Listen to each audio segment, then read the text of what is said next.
Here we go. If I tell you something funny, I told you a joke. That's right. I need you to say it louder. Even you, Beverly. If I tell you something funny, I told you a joke. That's right. Okay, I like that energy. If I do this to Beverly, I gave her a polo. That's right. I'm glad nobody said finger. That would be nasty.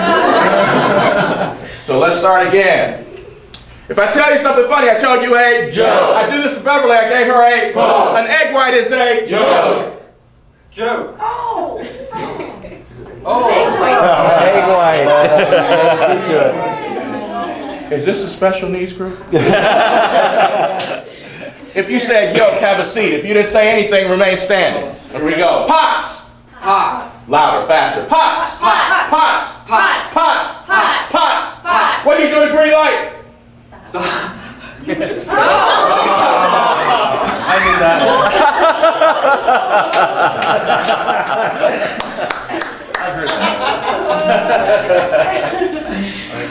Let me explain to you just what happened and why, Eric, the experiment that I just did has great relevance. You just experienced a test called this. What is that? NLP. NLP? Right, thank you very much. What does it stand for? What does it stand for? National Learning Program. Okay, you're working with it. Neurolinguistic programming. Hold on, I heard it from Kiana. It stands for? Neurolinguistic programming. Neurolinguistic programming. Now this is a psychological term, so let's break this down. When we think of neuro, Beverly, what do we think about? Head. The head, the brain. That's right. A neurologist is someone that takes care of the brain, right? Ben Carson from Johns Hopkins University, who's renowned for separating Siamese twins or twins connected by the brain, is a neurologist, okay? So when we think of neuro, we think of the brain. When we think of linguistics, what do we think about? Language, words. And so what we did is we used words, Bonnie, where are you? Is Bonnie in here? Yeah, right in the front row. Bonnie, what we did is we used words on your brains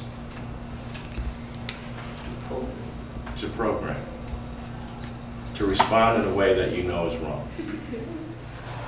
Folks, you're in this session, and I'm here to share information with you that your career counselors are not giving you. Only 3% of people that go to college end up wildly successful. 3%.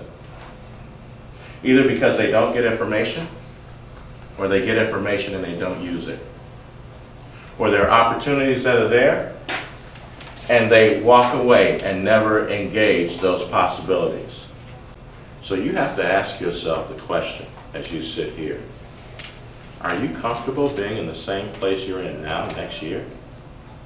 And if not, listen very carefully and apply what I'm going to share with you. Yes, there are people suffering.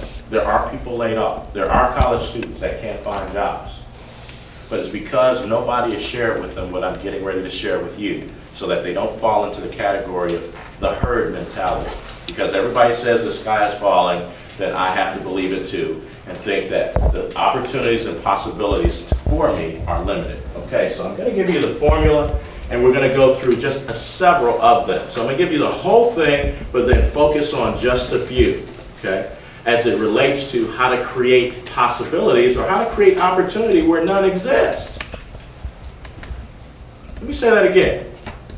How to create opportunity where none exists. An automobile didn't always exist. A cell phone didn't always exist.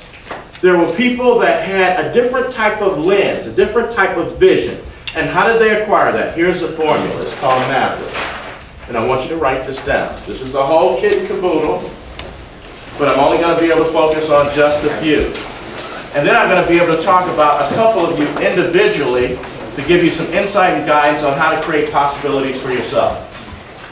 Who wants to give me a couple challenges, some things that I can help you out with and give you a plan right now? I need to hear from a couple people. Go ahead. Hold on, give me the hands. Let me see the hands first. 1, 2, 3, 4, 5, 6, 7, 8, 9, 10. We're going to go real quick, rapid fire. What's your name? Bradley. What? Bradley. Bradley. Every day within our schedule, we waste a lot of time. We waste money. And we need to do self-accounting. And I'm going to go through this real quick. A lot of times we allow money just to trickle through our hands because we keep no record keeping of it. Every time we go to the vending machine and we see that it's such a small, trivial amount, we never think that it could add up to much. But when you put it in this kind of context, we have money. We don't need to work a second job. We have money that we're not utilizing to its maximum potential. And we also do that with time. So here you go. If you set yourself up in a situation on your campus where you allow yourself to be interrupted, do you know that they say each time you're interrupted, it takes you 8 minutes to get focused again? So let's look at that. So let's say in one day you allowed yourself to be interrupted 5 times. So if it takes 8 minutes each 5 times to get refocused again, how many minutes have you lost? 40 minutes. So 8 times 5, the number of interruptions, okay? 8 minutes to get refocused again. You've lost 40 minutes in that day. Now let's say that happens every day. 5 days a week. 5 days a week of 5 distractions each day, you've just lost 200 minutes, right? Okay, so now let's look at it. This is in 1 week. 800. Let's say 1 month. 800. 800 times 4 weeks. 800. 800 minutes. Let's do 800 minutes times 12 months. A lot of minutes. 9,600 minutes. Now how many minutes in an hour? 60. So 9,600 minutes, and you know 60 minutes equals an hour. It should be 160, you're right. So 40 into this equals you've just lost 4 weeks. It's lost a month of work.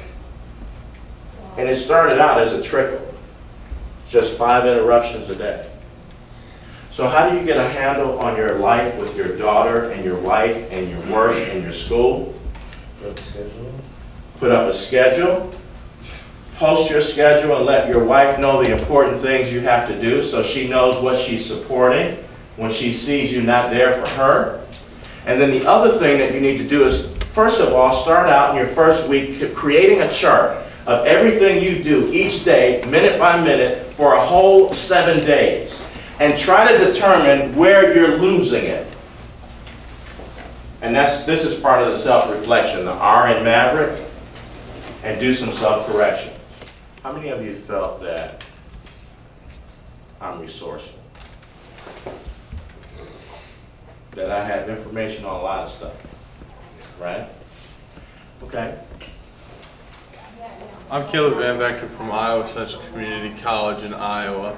I just got out of a seminar with Tyrone White, and it was a great seminar. It really helped me realize how many resources that I'm missing out on and how much that just getting in contact with people that I don't know can help me. Hi, my name is Eric Wagner with Marine Park Technical College from Fond du Lac, Wisconsin. He has a very proactive approach to his training methods. He's got an extensive background in training, and he has got a no-bull approach to problem solving and given problem solving techniques.